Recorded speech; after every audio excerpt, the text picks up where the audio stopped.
And hi everyone, it's Friday. That means it's Saturday for Geoff, and he just got up out of bed. Definitely. He is down under in Melbourne, Australia. How you doing today, Geoff? Good, thank you. And our guest today, he's still up late on Friday night, so we're all over the place today. We're all over the place. Yep. We're between your Saturday, and he's going to be Saturday soon. We've got with us Christian Gracz today. He'll be joining us coming from Germany. Here we go.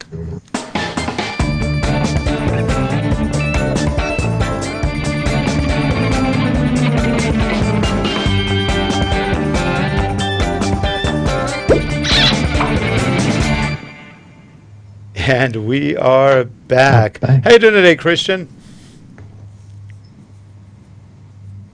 Uh-oh. Uh-oh. We lost Christian. We never got enough.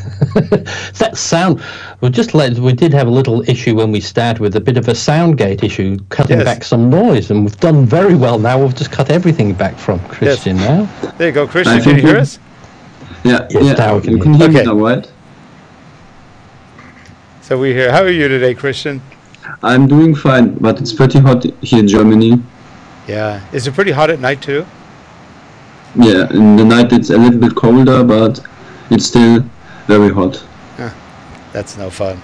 That's no fun. I grew up in New York, and I remember how hot it was in New York in daylight, nighttime. It didn't matter. It was just hot and humid. And they said this year Germany's having record heat. Yes, 35 degrees. Yeah, that's pretty hot. A friend of mine was in Germany recently, and he said it was 44 when he was there. He was and he was shooting film, and he was scared his camera wasn't going to do. Cameras don't do too well at 44 centigrade, which is about 105 or 6, something like that. It's a lot. So anyway, and Geoff, how are you doing? You said Wirecast is still giving you issues. Yes, but that's all the thing about technology, though, isn't it? It's some things. If everything worked as we wanted, we'd buy one set of equipment, and we'd be done with it. And what sort of fun would that be? Now, Christian, I know you're a G9 shooter, aren't you? A Panasonic G9 shooter. Yeah, I am. So, what have you been up to with that lately, if anything? What do you exactly mean? I mean, with the G9. Well, I'm using it a lot quite recently, and I'm liking it really very much, but I found out that if it's dark, the focusing of the G9 isn't the best in the night. Is that in video or in photo? It was in photo mode. Photo mode. Interesting. Yeah. Because the G9 really, is supposed to be pretty dark, but it was really pretty dark when I was shooting. You know, I had a little bit of an issue with the G9 in photos. I was shooting from a hotel room, looking at Los Angeles airport. I could see planes coming in, but it did have problem. It might be the lens, because when I changed lens, I had less problem, and it kept doing this with the lights, and it couldn't get the focus of that light. And eventually, I changed to a different lens, and it had no problem. I was using the 25 millimeter, which is the 50 millimeter equivalent. That one had a problem in photo and video at night with lights. It didn't quite get them. When I switched to the 12 to 60 millimeter, the Leica lens, it was fine. I had no problem. Yeah, maybe it's the lens, because I also discovered when I was doing video that it was focusing on the background and foreground like it was flickering. But I think it's just the lens, maybe. I didn't try another lens so far. Which one were you using? But otherwise, I love the G9 still. I'm using it as my main camera. Yeah. Which lens were you using? I use a lot the Sigma 30 millimeters. The Sigma 1.4. Yeah. And that one had a problem with the night focus? This one had a problem with the night focus. Interesting. And that's a bright lens. But it's my favorite lens so far for shooting portraits and everything else. And it's not that expensive. Now, is that native, or do you have an adapter for it? No, it's native. Native. I had the native 30 millimeter f1.4 on the Sony when I had my Sony. It was a beautiful lens. I actually liked the Sigma a lot. It worked well in video and photo, and it was native too on the Sony E-mount. It's not an expensive lens. I think I paid about $390, $400, I don't remember. But it was for that price, it was a very good lens with f1.4. Yeah. I love the Sigma lenses because they make cheap lenses, but they are pretty good. Yeah, well, they're not so cheap anymore. They're getting expensive.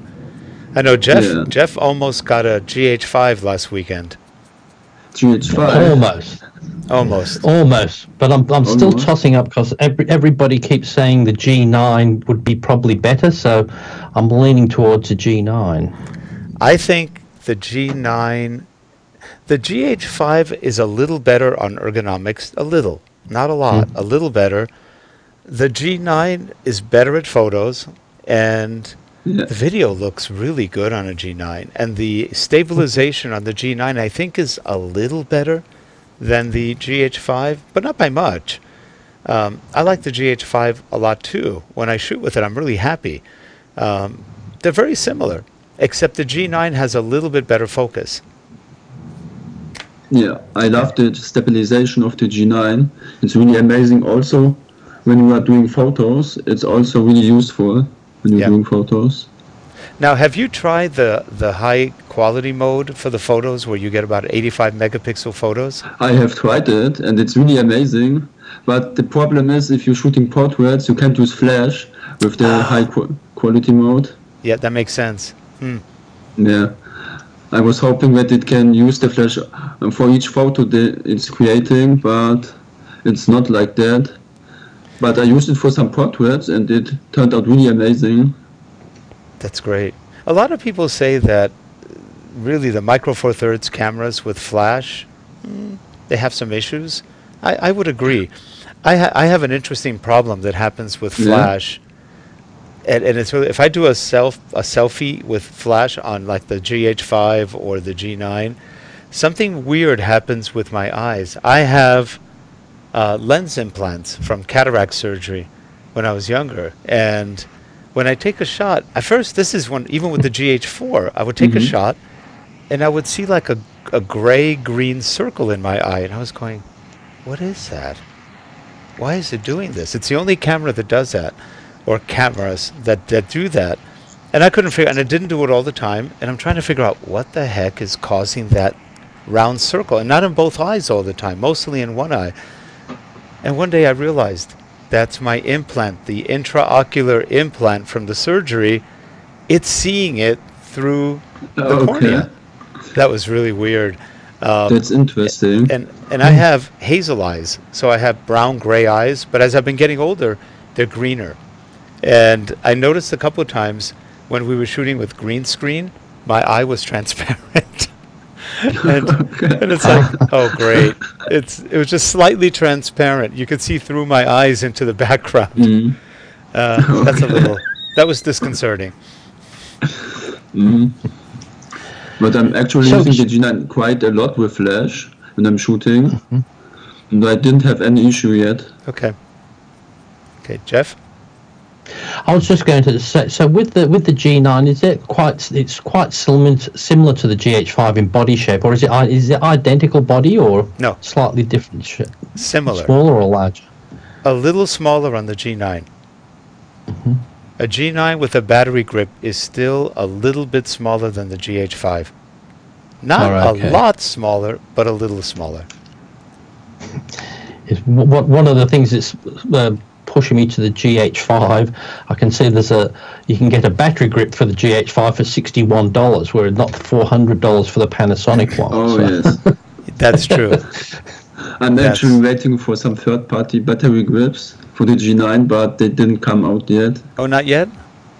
Not yet. You know who makes very good ones? And I don't know if they're American or German.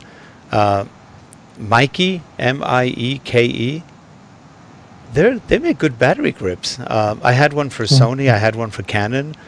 They're very good, and I think they have one for the GH5, and it's probably about $71 or under $100.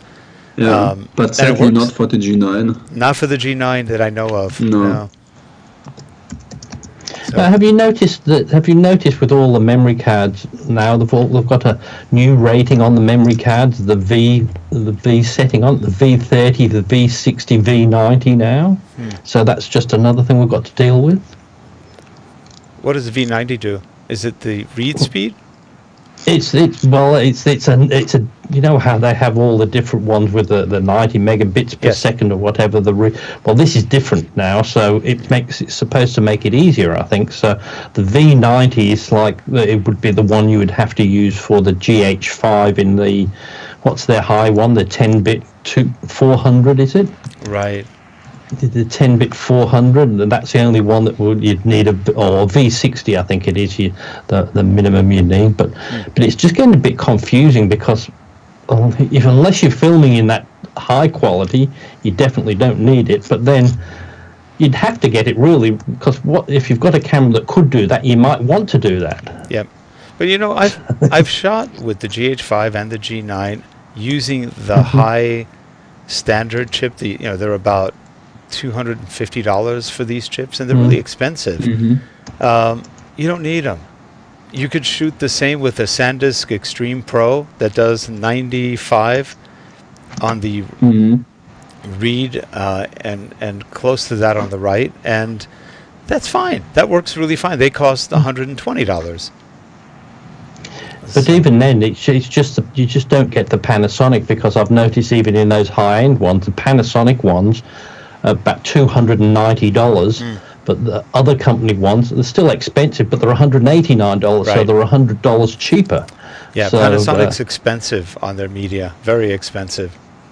But Christian, when you're filming them, what makes you decide what quality you're going to film it in? Because that's where I struggle. What do I do it at the best quality or the highest quality you could possibly get, or do it lesser? Well, I mostly film in 4K now, but before I was also filming in 1080p, because if I mix it with some other cameras that only film in 1080p, I also use 1080p. But right now I'm only filming in 4K, because I think if you make it in 1080p, if you render it in 1080p, it will look amazing. Still, you can crop it and... But you need a really good PC to edit in 4K. Yeah. Or at least a good video card. For example, we had a lot of 970s. Now we're moving up to the 1070s, the GTX 1070 from NVIDIA. Even the not-so-great PCs can handle it because the video card is so fast. And that does wonders. Yes, I find that was my thought. I like to record in the highest quality possible, but it's sometimes. But the thing is, with video, then you've got the other problem with the storage. So now I have the Drobo, and I think I'm up to 15 terabytes in the drives with the redundancies and that to keep all my video files. That's a lot. Now, it's interesting because I see no real purpose in shooting with like the 400 megabit. That's really for cinema work. It's overkill. You don't. And you know what? When you compress it to YouTube, nobody will notice. Depending on where you put something, it's just a lot huger file. That's what a lot of the Canon cameras do. 400 megabits, and it looks great. And when you compress it, looks good. But you are talking very large files. They do compress to a point on camera, but it is going to take up probably double what you're doing. That's a lot. And is the end result worth it? Yeah, probably not. Well, I did a little experiment while filming something the other day and went with the Canon XA10, my old video camera, and just with a flashlight, and it was doing amazing stuff in pitch black outside. And then I thought, gee, this is just a 1080p. And I thought, the quality, people won't notice the difference. It's just such a good quality still. We just get all wrapped up in doing the highest and best, but most of the time we cut down. But like Christian was saying, it's more so for our own use, so you get the best quality, so you can always dumb it down, and you always zoom in on a particular shot when you're doing the full 4K. Yep. Well, Christian, have you noticed that the highest selling 4K camera in the industry right now, do you know which one that one is? The biggest the seller. G5 maybe? Which one? The G5? GH5? GH5? I thought it would have been. And Jeff, you know the answer, I think. But what did you think it would have been? The Canon? It's the Canon M50. 50, yeah. The cheap little camera. It's like $690.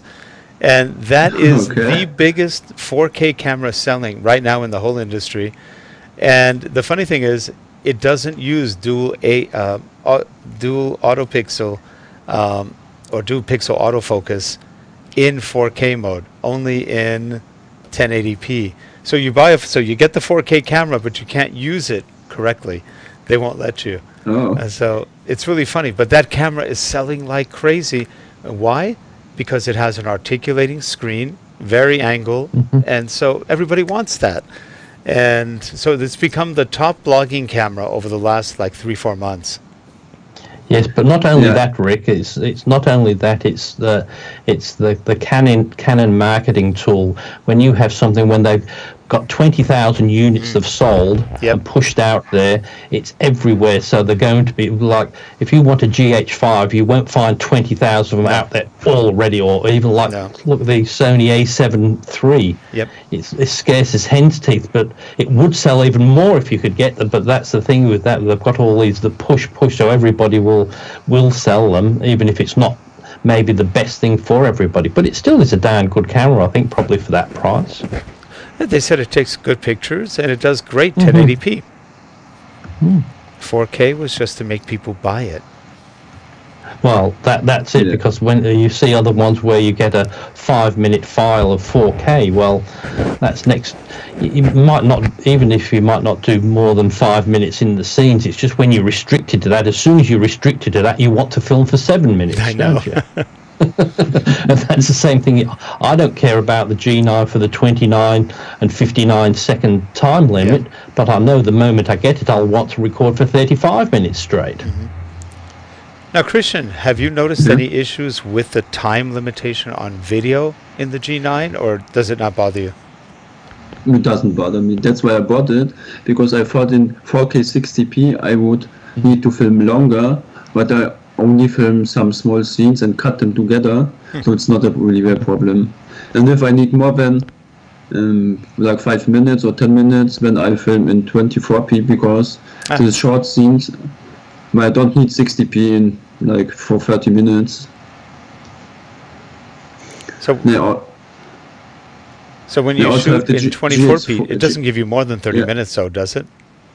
No, I didn't think so. But it's not a problem for me, because I don't film so long. Right. Yeah, we did one shoot recently where we filmed 13 hours over 2 days, and it was all one continuous day of about 7 hours. The next day was about 6-7 hours again, and we didn't trust shooting with the Micro Four Thirds on those. It was too much. So we shot with camcorders, the Canon. I'm on one of them right now, the Canon XF 405, and they perform beautifully. And I trusted it more than doing such a long shoot with let's say a GH5. I didn't feel comfy, and some people do it all the time, but I just had a little concern, especially since there was a lot of moving around. You had to zoom a lot, and the camcorder was just a little bit easier. Well, you know, a camcorder is designed to be switched on and go all day long as you've got the power to it. Whereas like the GH5 is not probably designed to be stuck on a tripod and film for 8 hours. It might do it. It could probably do it, but it's not designed for that. And that's why we're still seeing a lot of great video cameras out there, because they do serve that purpose. They've got the great quality in the video, but it's also designed so you can just leave them on. I don't think I've ever heard of a camcorder overheating. Have you? No. Yes. Have you? If you shoot in desert or very high, anything over about 100, 105 degrees, they can overheat. In fact, it happened to us. One time we were shooting with this is XHA1s. Those were tape. So these were back in the tape days. And at about 105, it stopped.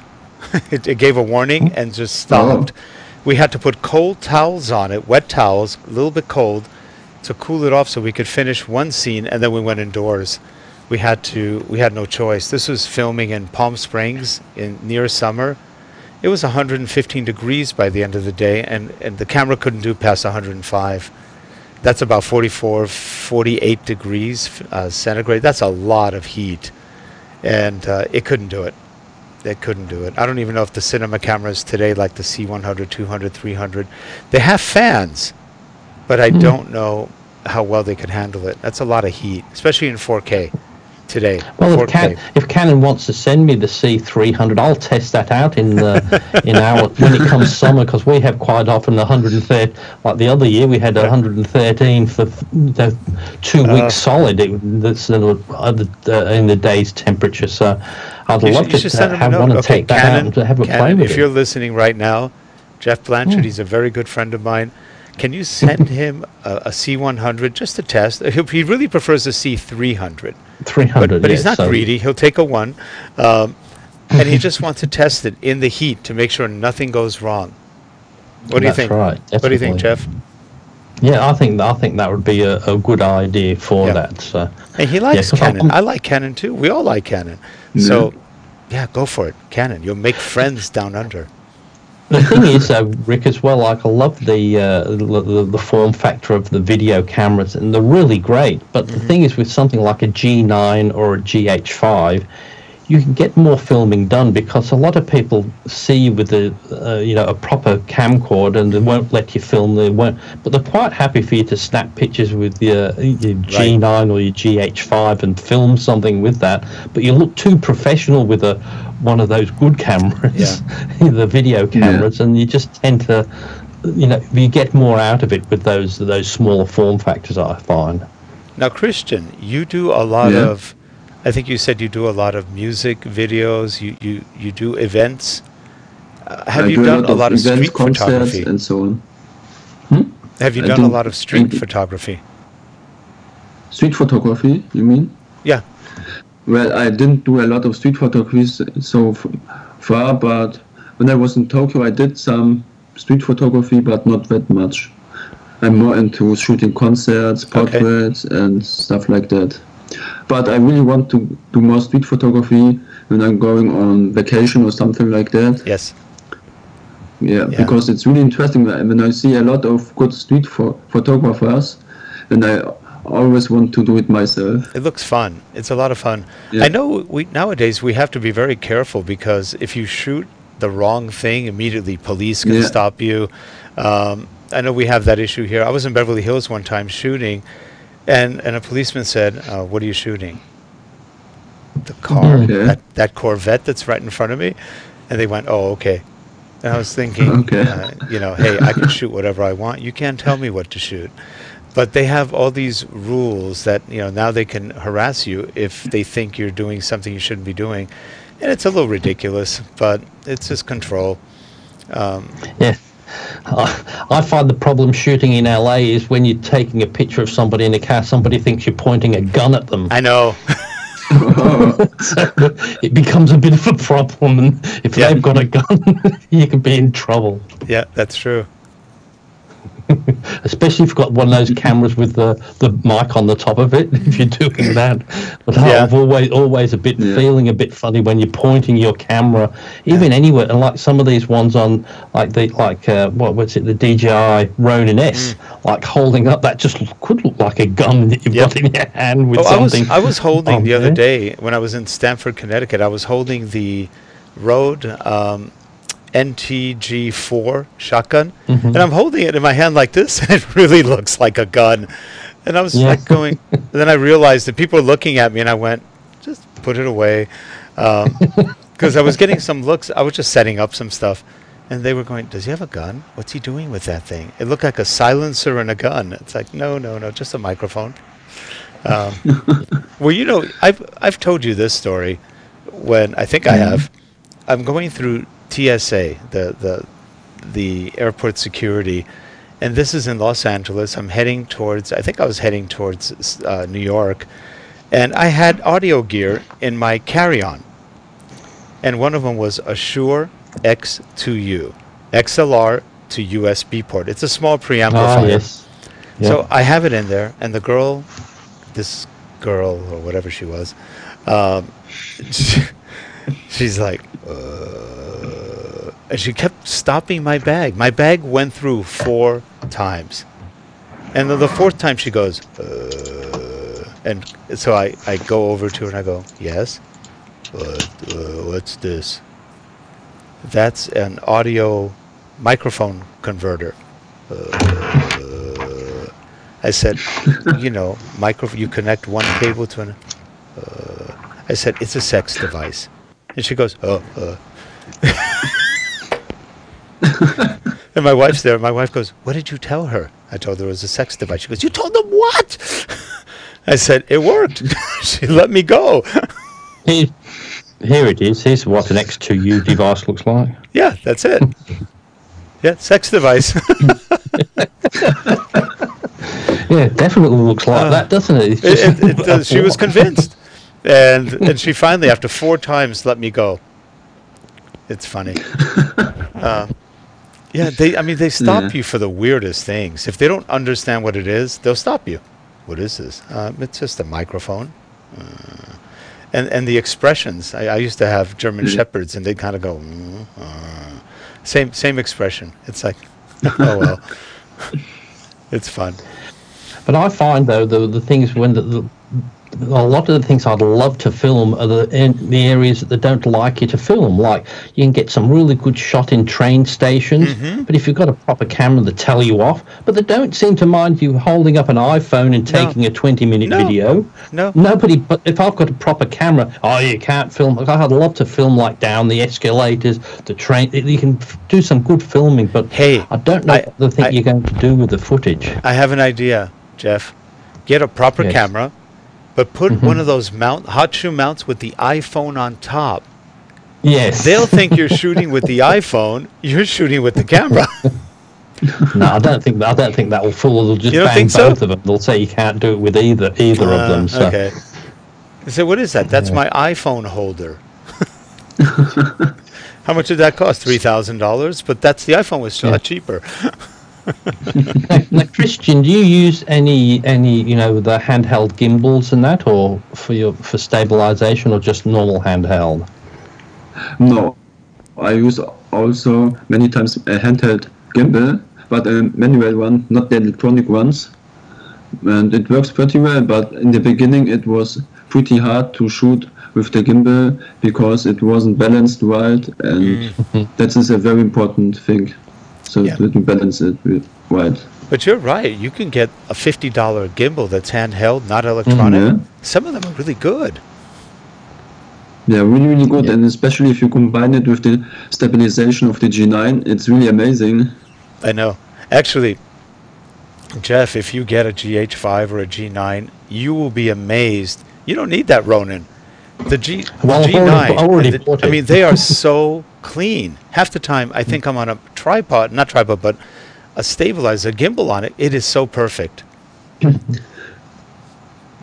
What I like with I've already bought my Ronin S. It hasn't come yet, but that's one of the deciding factors because the GH5 actually works perfectly with that. It's got the focus wheel on it as well, so you can do the manual focus on it. But even though I know, it can be excellent handheld, but what I was liking with that Ronin, I can sit it down and remotely control it as well, do some nice programmed shots on there, whereas that's the other thing you can't do when you're hand holding it. So, but hopefully it will be worthwhile. Plus, it will fit my Canon XA10 on it as well, so it will fit pretty much most of the cameras I've got. That's true. Christian, you were showing something. Were you showing a gimbal? No. Oh, I thought I saw something come up. I was out of the side of my eye. So, Christian, aside from doing the videos and the music videos and things like that, concerts, what else do you do? What do you do for a living? Is that it? Are you working as a professional in photography?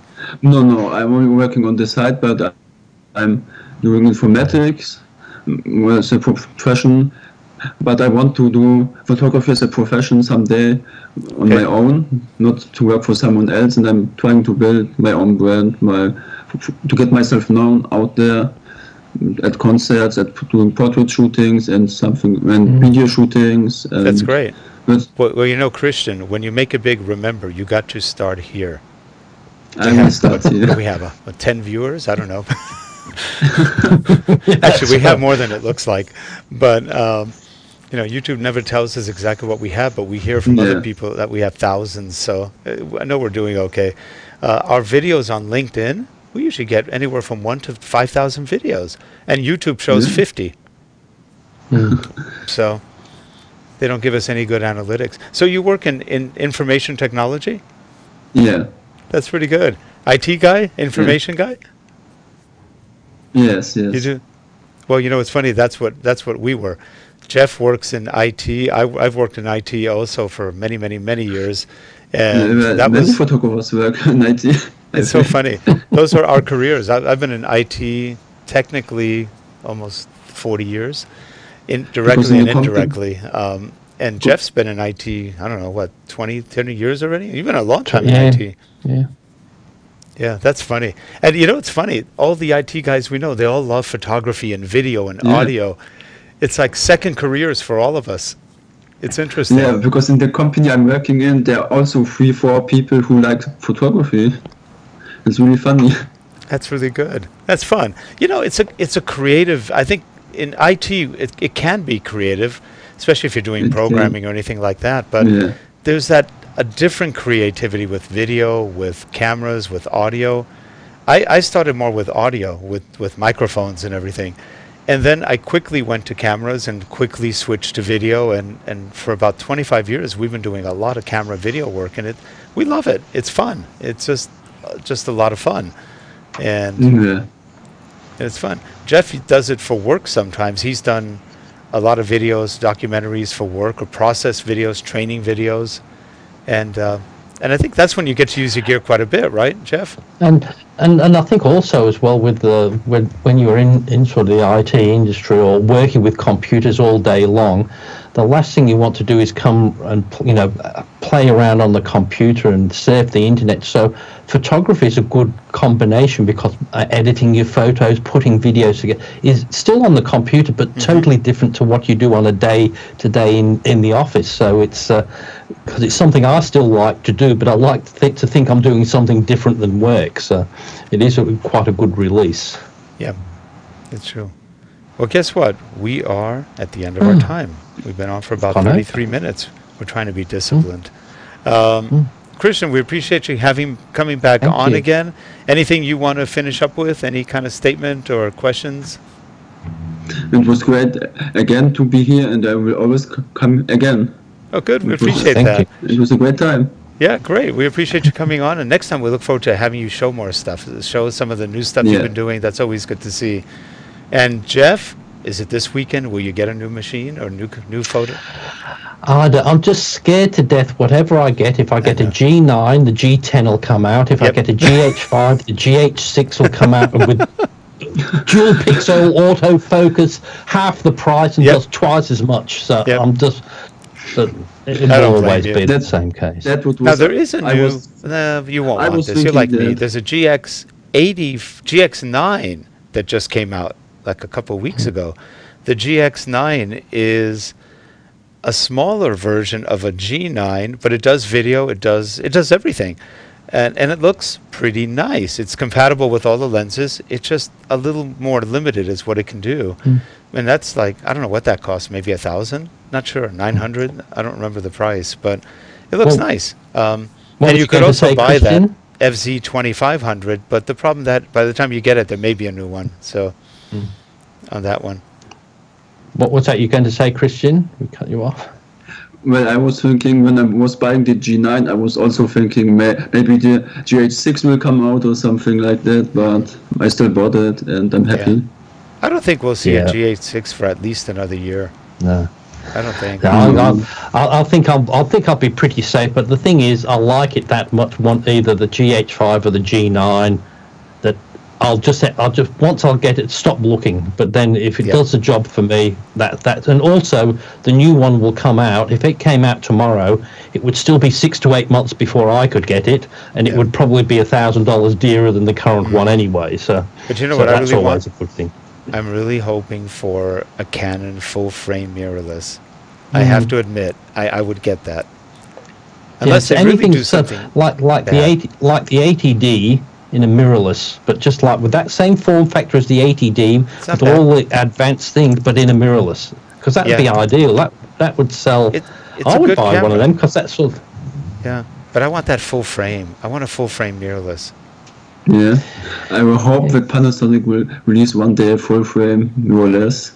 That would be nice. I don't know if they'll do it because Micro Four Thirds can't do full frame, so it would have to be a totally different camera.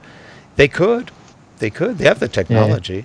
That would be really cool. But the thing is, that I've looked at. I want the A7 III, the full frame, but it's just the lenses. One decent lens I buy kind of cost me more than the damn camera does as well. It does. I'm going to be up for twice as much. So yeah, it'd be nice to have the full frame, but it would also be nice to have some money to buy it. So. Yeah, and it's also not a perfect camera. No, definitely it's not. Good. So. And the color is not as good as Canon. It's not even as good as Panasonic on the G9. The G9 has good color. So, great. Anyway, for all you folks watching in the chat room, if you're watching in the chat room, thanks for watching. And if you're watching the recording, please subscribe. Give us your feedback. And if you want to get a hold of Christian, we'll give you ways to get a hold of him in the show notes. Well, Geoff, we'll see you next week. We have one more guest, and then we're off for about 3 weeks. And next week we have Dave Altizer from Kinoteca, so he'll be on. And Christian, again, a pleasure seeing you, and stay cool. Stay cool in Germany. Have a good one, everyone. Bye-bye. Bye for now.